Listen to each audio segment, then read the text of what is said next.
Alright, what's going on, you guys? Another LeetCode video today. This one's called Design, Add, and Search Words Data Structure.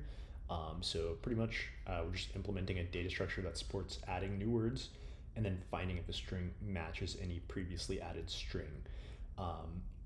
So to spoiler alert, the way we're going to do this is we're going to implement a try data structure under the hood, or a prefix tree. So basically, we're going to have the root node is going to point to every node is going to have an array of 26 pointers, tri-node pointers, which basically will correspond to 26 lowercase English letters, because it says that's what we're going to be limited to in our constraints. So lowercase English letters. But there's a little bit of a twist on this problem because we can have these dot placeholders in our search method. So we are going to have to do something a little bit more sophisticated than a linear search. And if you don't understand why we need something more sophisticated, let's take a look. So basically, this is a visual representation of what a try would look like after adding these four words. We have bad, boat, dad, and mad in here, and these blue lines represent each one of these. So this is like a root node, and you see these pointers coming out of it. It's going to have 26 pointers. Each one of those tri-node pointers corresponds to its own letter. So this B here is actually, it's dictated by the array of pointers in the previous node, right? So there isn't literally a B in this node, but we know this node corresponds to B because of the previous node, right? So, and that's the case for every single node recursively. So, and also the nodes have a Boolean value indicating whether or not a letter or the node represents the end of a word. So that's what the blue represents. So let's say we were just searching for, like, let's say we're just searching for boat normally, right? So the way we would do that traditionally is we would have a linear search through this each character of boat, and then we'd basically just go down the tree. So, and this is going to work if we're just looking at letters normally, right? Because we would start from the root, we'd see B is the pointer for that exists, so we go this way, and then we see the pointer for O exists, so we keep going. Same for A, same for T, and then we see T is the end of a word, so we can return true. Pretty straightforward linear example, right? But what if we had let's see, B, let's do B, and then we'll do a dot, and then we'll do, I don't know, let's do another dot, and then let's have a T, right? So we're looking for any word that starts with a B, ends with a T, and then has these two dots can be any letter, right? And we would return true if anything would match this, right? So we'd start our search like normal. So, I mean, if we tried to do this the same way, it just wouldn't work, because we would see, okay, there's a pointer here for the B, so we go this way. Okay, now we have a dot here. Well, it could be any letter, right? So it's kind of unclear which letter we should go to. But if we went to the A first, we could, we should do that, because we really do need to check every single letter, right? But we can't with the previous approach, right? So we'd go to this A, which is fine. We'd go to this D, still fine, because we're at a dot, traversing this way down the string. But then we see that there's nothing left after this. So it's like there's got to be a way basically that we can backtrack, right? Because we might have to check all 26 letters here for this A, and then all 26 letters for the next letter, right? So we're actually going to do a recursive depth first search. So at this point, when we see there's nothing after D, we'd actually pop back up, and there's nowhere to search, so we'd keep popping back up, and then we'd actually go all the way back up this way, and then we'd search this O. Okay, so with our depth first search, so we'd search the O. It can be there can be any letter here for this dot, so that checks. We go to the A. There can be any letter for the A, so that's good. Okay, now we have an actual letter, so we need to continue our search like normal. And we see that the pointer for that T does exist, so we would return true, and this would just pop all the way back up, returning true. So we're gonna have a depth first search. The time complexity for adding words is going to be linear, right? But it's not going to be linear necessarily with respect to the length of the word with this, if there's dots there, right? So we're gonna have a different time complexity for depth first search method. So it's basically, there's a couple ways you can look at it, right? So in terms of the time complexity, if you know how many, exactly how many nodes are in the tree, you could just say the time complexity is worst case, big O of n, where n is the number of nodes in the tree. But I think for this problem, a little bit of a better way to understand just how big tries can get is, you know, for one execution of a search method, right, it would be, and it's important to say one, otherwise you'd need an additional constant here like m for like the number of queries, but let's just say this is for one query. You would have 26 to the raised to the n, where n is the basically the length of your word that you're looking for, because there's 26 different directions you can go in theory at each node, right? Especially if your try is like really full, very populated. So it could be 26 to the n, and this is so another way to think about that is like it's 26 times 26 times 26, you know, in times, right? So because there's 26 ways you can go at each in every node. So for, you know, for n letters, right, so down the tree. So, and then there's also going to be a space complexity for the depth first search, right, which is going to be basically the height of, and it's going to be limited by the length of the word you're looking for, because you're not ever going to go deeper than that down the tree. So so that'll just be linear with respect to the length of the word. And, you know, it could be up to the, you know, the size of the tree, in which case it would be limited by the longest path that there is in the tree for the recursion. So let's go ahead and start writing the code for this word dictionary. So for the first thing we want is a struct for trinodes. So let's implement that. So we're gonna have a struct called trinode, and it's going to have, we want an array of 26 node pointers, and I'll call those children. And we need to specify that there's 26 of those. We also want a Boolean value for isWord, right, just to indicate whether or not a trinode is the end of marks the end of a word. We need a constructor, so to initialize both of those when a new trinode is created. So let's do that. It won't take any parameters. We just need to iterate through each one of those children. So for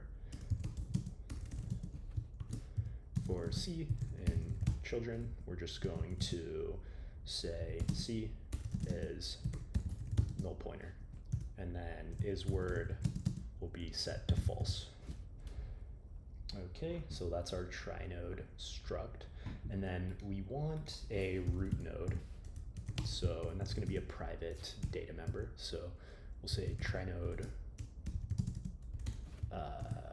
pointer to a root node, right? And then we're going to initialize that in the constructor. So we'll set root to a new try node in that constructor. So we also are going to need a destructor, right? Because we're going to be creating a bunch of new try nodes, and every time we use that new keyword, we have to deallocate that space, otherwise there's a memory leak. So in C++, we use the tilde before the constructor to declare the destructor. So I'm going to also have a recursive private method here to help us So I'm just going to call this clear. I'm just going to take a trinode pointer, and we'll call that tn for short. And I'm just going to call the clear function. We'll say this clear. This is technically optional, but I think it makes it a little more obvious where this clear function is coming from. We're using our custom definition here in this class. So on this class object, we're going to call clear on the root node to seed the recursion. And then we're basically going to just loop through all of tree nodes, or all of the trinodes pointers, right? So each of those 26 pointers. So we're going to say for, and let's just use an auto loop here. Or actually, I'll use a C style for loop just to be very precise in what we're doing here. So we're just going to loop 26 times, and we'll use the index I, and then we're going to ask if tree node children I, so if the child there at the index I exists, we need to call clear basically on that trinode, right? And then recursively, it needs to clear all of that call needs to clear all of that trinode's children, etc. And then after we've cleared all of the children for all of the trinodes, we can finally delete. We're going to be deleting the trinode space recursively as we basically, get to the bottom of our recursion. So that's how that's going to work. And let's see, knew that looked a little bit off. So we're clearing the space for that trinode pointer if it's not null, right? So that's pretty much it for the constructor and the destructor, and just the basics for the trinode struct. Now to actually implement these methods, let's see. So for add word, let's look at this again. So add word basically just adds a word to the data structure, and it can be matched later, so easy enough. So we just need a trinode pointer. That's going to be set to root at first. We're going to use that to traverse down the prefix tree. So we're going to loop through each of the characters in Word, and for each of those characters, we're going to check if the trinode already exists for that character. So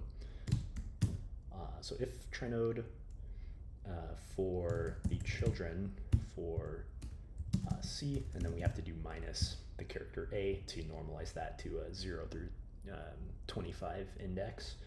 So C minus A, so if that exists, then we need to allocate the space, right? So let's do this on a new line. So trinode, and this is actually if it doesn't exist. So if that, we haven't allocated a node for that letter yet, then we need to do so. So we'll do that by using a new keyword, and then just make a new trinode with that no parameter constructor that we created. So that'll take care of that, and then we need to shift the trinode down the tree, right, to the one we just created. So children C minus A, and then at the very end of this, we need to indicate that it's the end of a word, so the last trinode. So trinode is word will be true. That's pretty much it for adding a word, and this is going to be linear time. So for the time complexity, big O of n, where n is the length of the word, and then space complexity is just going to be big O of 1, or constant. So that's just for this method, right? Obviously there's space in the actual trinode. You can look at that like either from the perspective of a maximally full, completely full prefix tree, which would have like a crazy space complexity, since there's 26 possible letters at each that each node can continue to. But I think a better way to look at that is just the average length of a word being m, and then times the total number of words in. So that's like probably a more straightforward way to look at the space complexity there. But anyways, let's do this depth first search function here. So we're going to actually need another method, and we'll do this in a private method. So and I'll just call it depth first search. So we're going to need to return a Boolean value here. We'll just call it DFS. It's obviously going to need to take a trinode, so trinode tn. It's also going to need the word that we're searching, so I'll just say use a string s, and then we need a integer for our position, and that's not going to be like a global, because potentially, we're going to need to move our position, backwards when we backtrack. We're not actually going to have to subtract. This is like when I say position, that's like the index in the string that we're at, wherever we are in our depth first search. So let's go ahead and see this function. So we just return the DFS here of, I believe, I don't think I need, I might need to pass in, yeah, no, this should be good. Should be able to just return DFS on root, and then word, and then position will be 0 at first. So that should work.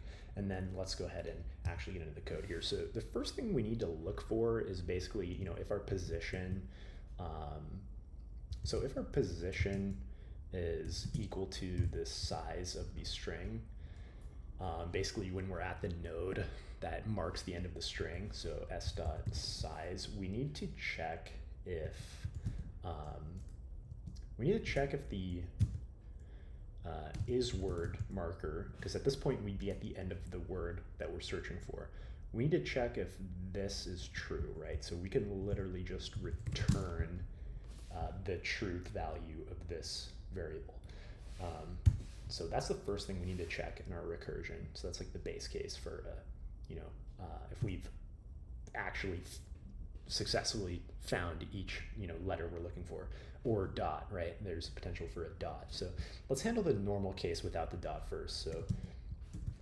So if we need to check the string s at position.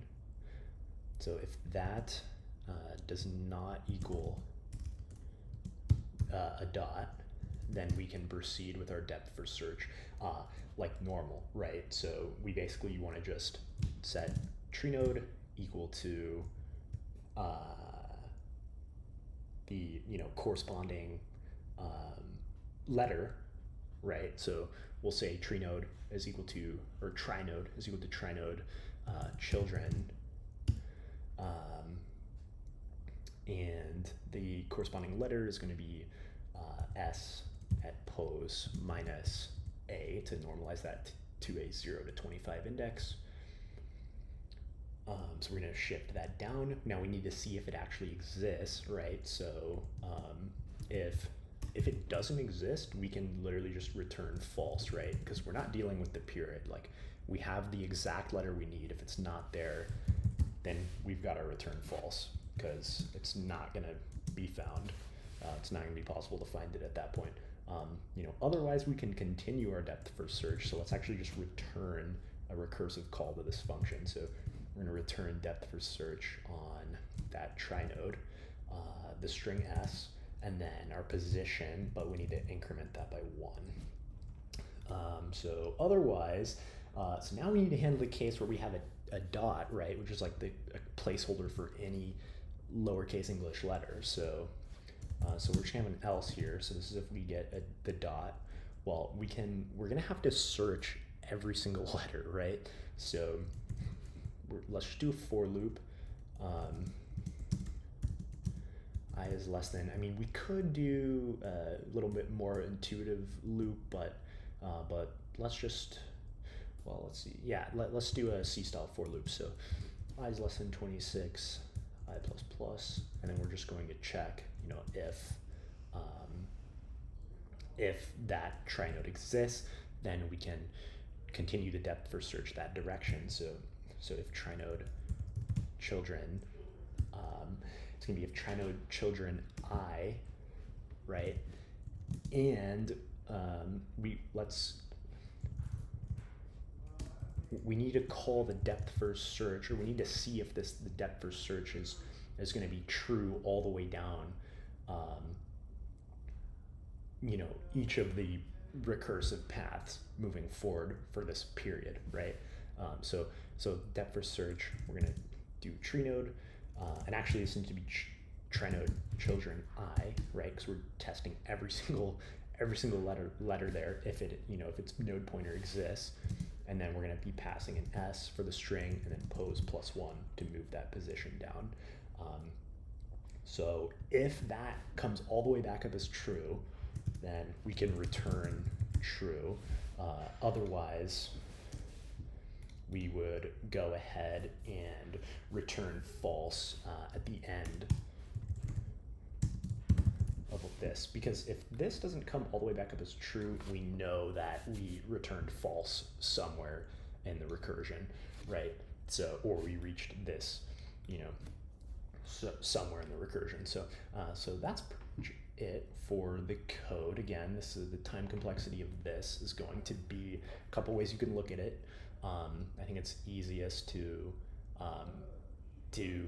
or honestly, more insightful to see this as having a time complexity. Let me write this: having a time complexity of big O of 26 to the n, where n is like the length of the word we're looking for, and 26 is the corresponds to the number of branches at each node, right? So it can get pretty expensive if it's an extremely big or an extremely full prefix tree. But nevertheless, yeah, this is hopefully this video helps you understand the problem. So let's go ahead and submit the code. Yeah, so hopefully the video helps you understand the problem better. If it does, leave a like and subscribe, and I'll see you guys in the next piece.